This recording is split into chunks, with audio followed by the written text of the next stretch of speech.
नमस्कार किसान भाइयों, बहुत बहुत स्वागत है आपका हमारे यूट्यूब चैनल इंडियन फार्मर में। तो किसान भाइयों, आज की इस वीडियो के अंदर बात करेंगे कपास की फसल के अंदर दीमक का प्रकोप, दीमक का नियंत्रण है वो कैसे करें। तो किसान भाइयों, जैसा कि आप जानते हैं, दीमक का दूसरा नाम उदय है, कई स्थानों पर इसको उदय भी कहते हैं। तो किसान भाइयों, दीमक ज़मीन के अंदर रहती हैं और जैसे ही पानी की या नमी की मात्रा धीरे धीरे कम होती है, ये ऊपर उठ जाती हैं, या मीठे पानी से भी ये ऊपर उठ जाती हैं, जिसकी वजह से ये पौधों की जड़ों पर सीधा प्रभाव कर देती हैं और पौधे की जड़ों को अंदर से खोखला कर देती हैं, इसको खा जाती हैं और धीरे धीरे है वो पौधा जिसको पर्याप्त मात्रा के अंदर पानी, उर्वरक, भोजन नहीं मिल पाता है, जिसकी वजह से पौधा है धीरे धीरे मुरझाकर नीचे गिर जाता है, नष्ट हो जाता है,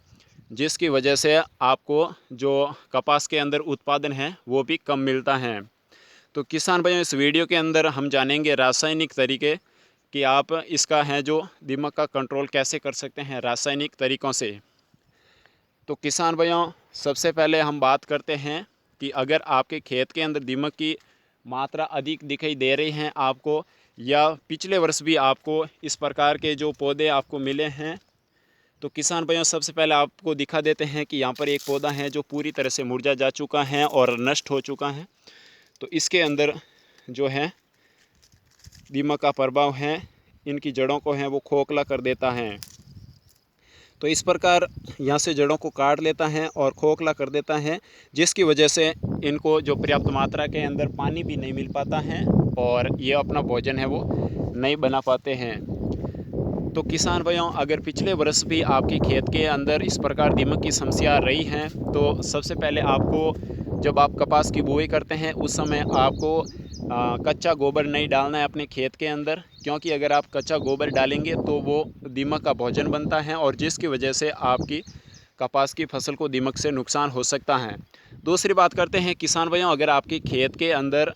फालतू का जो कचरा है, जो सड़ा या गला कचरा नहीं है, बिल्कुल नया कचरा है, तो वो आपके खेत के अंदर नहीं होना चाहिए,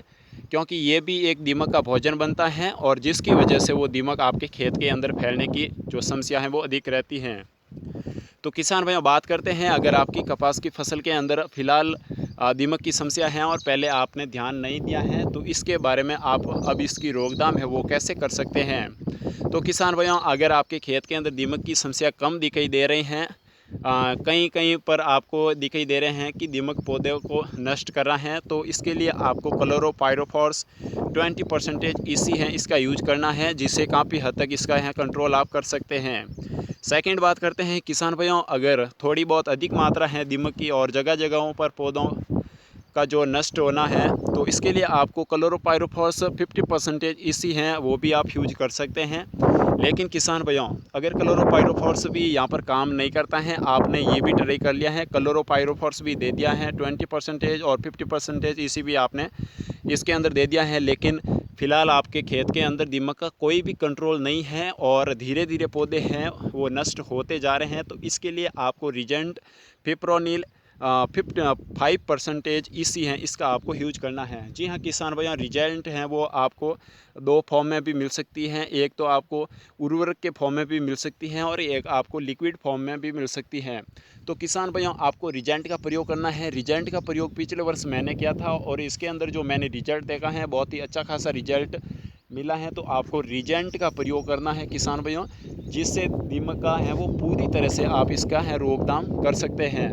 और इसके अलावा किसान भाइयों, आप अनेक प्रकार के जो देसी फार्मूले हैं वो भी आप अपना सकते हैं, लेकिन फ़िलहाल आपके कपास की फसल अगर इतनी बड़ी है तो आप फ़िलहाल देसी उपाय अब नहीं कर सकते हैं, क्योंकि अभी अगर आप देसी उपचार करेंगे तो देसी उपचार धीरे धीरे काम करेगा, जिससे आपके कपास का जो उत्पादन है वो घट जाएगा। तो किसान भाइयों, ये थी छोटी सी जानकारी। आशा करता हूँ ये वीडियो आपको पसंद आया है। वीडियो पसंद आया है तो इस वीडियो को लाइक ज़रूर करिएगा और किसान साथियों के साथ शेयर ज़रूर करिएगा। और अगर चैनल पर नए हैं तो हमारे चैनल को ज़रूर सब्सक्राइब करके बेल आइकॉन को भी प्रेस कर दीजिए, ताकि इसी प्रकार की खेती बाड़ी से जुड़ी हुई हर अपडेट सबसे पहले आपको मिलती रहें। और नेक्स्ट वीडियो के अंदर किसान भाइयों, आप कमेंट ज़रूर करिएगा किस पर आपको वीडियो बनानी है। उकड़ा या विल्ट रोग के बारे में हमारे चैनल पर है जो देसी उपचार आपको बताया गया है, तो वहाँ पर जाके आप उकड़ा या विल्ट रोग के बारे में भी जान सकते हैं। जय जवान जय किसान, भारत माता की जय।